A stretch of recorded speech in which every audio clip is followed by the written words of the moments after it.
Éric Coquerel. Monsieur le Président, Madame la Présidente, Monsieur le Président de la Commission de la Cour des comptes. Première chose, moi ce que j'observe en fait, c'est que depuis des années, on demande aux collectivités territoriales de faire plus avec pas plus, et là maintenant avec moins. Puisque penser qu'on peut limiter l'augmentation des dépenses à 1,2% quand l'inflation est à 1,7%, c'est de fait une baisse réelle des dépenses. Et j'observe également que tout ça est dû à une baisse du concours financier de l'État continue depuis des années, sans même parler, et ça serait une étude qu'il faudrait affiner, des transferts de compétences qui n'ont pas été entièrement compensés. Je pense notamment à l'explosion du RSA, pendant qu'il y avait en même temps une baisse des recettes.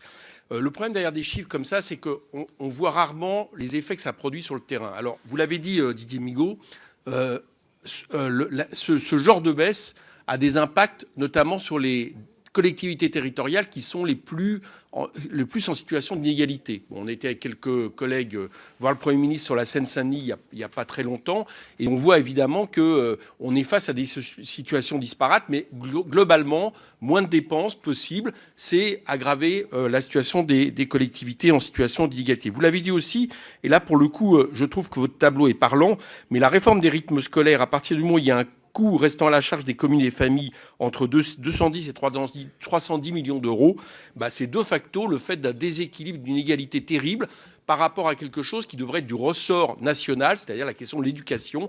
Et on voit bien que cette réforme, là aussi, a développé des inégalités. Maintenant, j'ai 3 réactions par rapport à vos recommandations. La contractualisation au budget annexe, pour moi, elle est contraire au principe de libre administration des collectivités territoriales.